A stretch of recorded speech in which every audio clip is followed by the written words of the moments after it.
Hey there everyone, just a quick intro from me, and I will be keeping it concise in the hope that you actually watch it. So Indian Wells 2021 has been and gone. On the men's side, Cameron Norrie beat Nicolas Basilashvili for the continuation of his brilliant breakthrough season to date. And on the women's side, Paula Badosa won by far the biggest title of her career when she beat 2015 champion Victoria Azarenka in a final set tiebreak. Since that happened, and since I didn't post at all here during one of the biggest tournaments of the tennis season, I thought I'd try and make up for it by sharing some footage of a match that I watched in person back in April 2019, which Badosa's recent result has just made incredibly relevant. It was at a 25k ITF level event in the UK, so it was an M25 event for the men and a W25 event for the women. For those not as familiar with the sport, the ITF circuit is just the step below ATP and WTA. The match was in the women's draw. It was a quarterfinal match, and it was a clash between, fake suspense because you already know, 2021 US Open champion Emma Raducanu and 2021 Indian Wells champion Paula Badosa. So this was an ITF event in the UK hardly more than 2 years ago, with a handful of people watching from the balcony, myself included. I recall this particular match really vividly because even though I'd been aware of Raducanu for around about a year, this was the first time that I'd properly seen her play live. And as I think I already mentioned in the US Open preview video that I did for the final, I was left gasping by the routine winners that she was hitting against the player who was seeded number 2 for the event. Now, naturally, even though she was already awesome at that point in time, Raducanu was 16, and so some things have improved for her since then. I would say that the forehand is more reliable and that she trusts it a lot more. In one of the videos that I'm going to show for you in a few minutes, there's a point where she runs around a return to hit it on her backhand side, and then Badosa immediately hits the 1-2, the next shot, into her backhand wing. So she's on the run, she's on the stretch, she's short on time, and she's never really able to get back on level pegging in the rally, whereas if she'd taken that return on the forehand, she would quickly have been fairly central at the baseline and able to really dig into the rally. So that's just a small example of something that probably wouldn't happen if those two were to face off again now. But you will see in the videos her purpose and her intent on the return and from the first ball in rallies is very much there already. Her backhand is already a weapon, her serve is already great. There are a lot of things that are brilliant about Raducanu now that were already evident back then. Badosa, meanwhile, who is 21 at the time, she was actually rolled over in this match. She lost it 6-1, 6-2, and yes, it was against Raducanu, and yes, it was on a faster surface than the one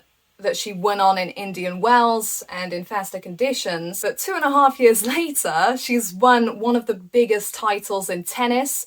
And some of the biggest differences for Badosa since those not so distant days on the ITF circuit are probably just experience and confidence. So here's the thing about ITF competition. The ability is there, the potential is there, the future is there, but the money and the profile are not, and therein lies the issue. That's the reason I was there on that balcony in Bolton in the first place. I was covering the event for social media and trying to give it more publicity. For the past few years, I've been really big on giving the lower tiers of professional tennis the attention that it deserves. You might remember during the pandemic, the height of the pandemic last year, I got some players on the channel doing interviews, and Alicia Barnett, who I did the first interview with, she actually won the doubles title that week in Bolton, the same week that Raducanu was facing off with Badosa. So I think that Raducanu versus Badosa clash really shows that the margins in this sport are finer than many people realize. Tennis just doesn't support as many athletes as other big world sports like football and cricket do. And arguably it's not because it can't, it's because it won't. And as a result, over the years, a lot of potential stars have probably been lost. So I'm going to show these clips from Bolton now, with an extra little clip in there that shows a certain Botic van der Zandschulp lurking at the sidelines, recent US Open quarter-finalist. He was playing the event that week and he actually went on to win it. He beat the top seed Liam Brody in the process. Just another example of the ability at this level of the sport. And as much as I'd rather not, I will also stick the post-match interview that I did with Emma on at the end of the highlights. This has nothing to do with Emma, she was fantastic. It's more to do with the fact the atmosphere at the arena made my mouth really dry, so doing any interviews was a struggle. But I'll leave it in because I'm sure a number of people will be interested in hearing from a 16-year-old Emma Raducanu. It was actually funny because ahead of the interview I'd said to her, oh, this will be great practice for you, you'll be doing a lot of these, and then actually I messed up because I was filming the interview on my phone at the same time as asking the questions, and about 20 seconds in somehow I stopped the recording, so we had to start over. But actually her second take was better, so all part of the plan. That's my intro, here are the highlights, enjoy.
So Emma, you're into the semi-finals at the GB Pro Series Bolton. What did you make of your win today? Thank you. I thought I played a really good match. I mean, I hit 9 aces. I served really well. I played pretty well off the bat.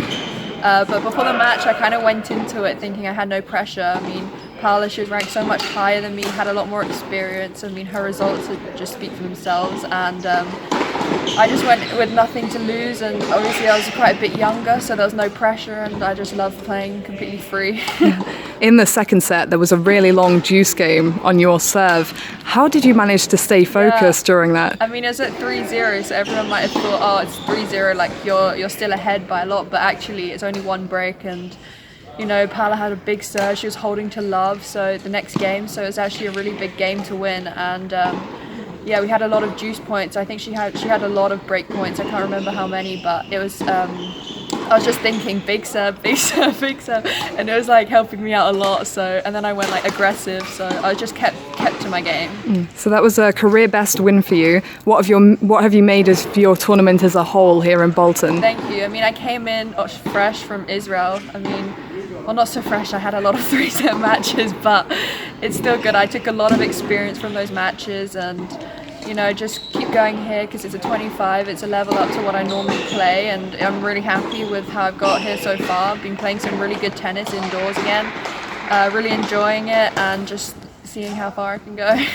Well, in the next round you play a fellow Brit, I believe, Jodie Burridge. What do you make of that match coming up? Yeah, I mean, it's great because there's 2 Brits in the semi-final. One's at least going to make the final, so it's great for British tennis, especially to have one at least in the final. So yeah, Jodie's in really good form at the moment. She's been winning a lot of matches and playing very well. I mean, she's only lost like 2 games in the last 2 matches, so I think it'll be a really good matchup tomorrow. Fantastic. And something special about you at the moment is that you're still at school and doing schoolwork alongside tennis. Have you been doing much schoolwork this week? I mean, I've been trying to, but I've been getting back pretty late and I've been like so tired.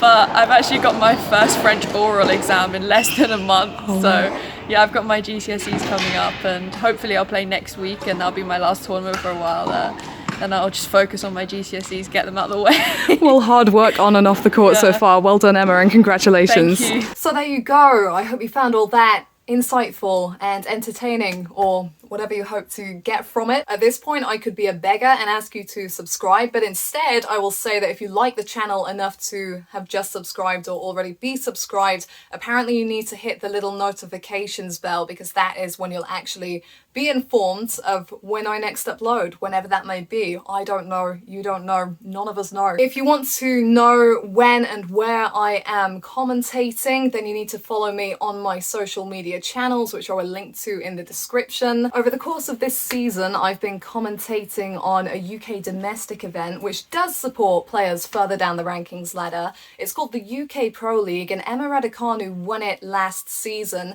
The finals week for it is next month in November, and we're having spectators, which is very exciting. So if you would be interested in going to watch the finals week of the UK Pro League, I will link in the description to where you can buy tickets. There are multiple players competing in the finals week that I would expect to be making fairly big breakthroughs within the next 2 or 3 years. So if you want to catch them before that happens and get the chance to watch them up close, then you should definitely go to finals week. That is finally it from me. I've actually filmed this video in tiny portions because I've not had enough storage space on my phone, so I've filmed this piece by piece, which is absolutely classic. But hopefully it's been okay. Thank you as ever for watching, and whenever it may be, I will see you next time.